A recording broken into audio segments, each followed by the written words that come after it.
Baahubali series తో pan Indian హీరోగా ఎదిగారు మన రెబల్ స్టార్ ప్రభాస్. సినిమాలతోనే కాదు తన వ్యక్తిత్వంతోనూ ఎంతో మందిని ఆకట్టుకున్నారు డార్లింగ్. ప్రభాస్ తో షూటింగ్ ఉందంటే కో స్టార్స్ కి ఫుడ్ ఫెస్టివలే. వెజ్ నాన్ వెజ్ వంటకాలతో వాళ్ళ పొట్ట పగిలేలా ఫుడ్ పెట్టడం ప్రభాస్ కి అలవాటు.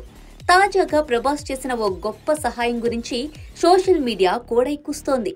తన సినిమా ఫ్లాప్ అయిందని ప్రభాస్ తన రెమ్యూనరేషన్ లో ఏకంగా 50 కోట్ల రూపాయలు వెనక్కి ఇచ్చి డిస్ట్రిబ్యూటర్లను ఆదుకున్నాడని ఓ తమిళ డిస్ట్రిబ్యూటర్ చెప్పిన మాటలు సోషల్ మీడియాలో వైరల్ అవుతున్నాయి. ప్రభాస్ పూజా హెగ్డే జంటగా వచ్చిన రాధేశ్యామ్ సినిమా కోసం ప్రభాస్ 100 కోట్ల రూపాయలు రెమ్యూనరేషన్ తీసుకున్నారట. అయితే ఆ సినిమా డిజాస్టర్ కావడంతో డిస్ట్రిబ్యూటర్లు అందరూ భారీగా నష్టపోయారు. దీంతో ప్రభాస్ తన రెమ్యూనరేషన్ లో 50 కోట్ల రూపాయలను నిర్మాతలకు తిరిగిచ్చేశారు. ఆ మొత్తాన్ని తన సినిమా వల్ల నష్టపోయిన డిస్ట్రిబ్యూటర్లందరికీ పంచమని చెప్పారట. ఎవరైనా కష్టాల్లో ఉన్నారని తెలిస్తే వివరాలు తెలుసుకుని చేతనైనంత సహాయం చేయడం మన రెబల్ స్టార్ కి అలవాటు.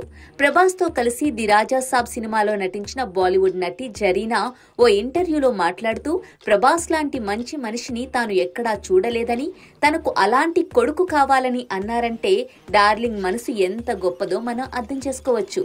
అది ఆయన మంచితనం. ప్రభాస్ లా నిర్మాతలు డిస్ట్రిబ్యూటర్ల కష్టాలు పట్టించుకునే హీరోలు ఇండస్ట్రీలో చాలా అరుదుగా ఉంటారని ఆ తమిళ డిస్ట్రిబ్యూటర్ అన్నట్లు తెలుస్తోంది.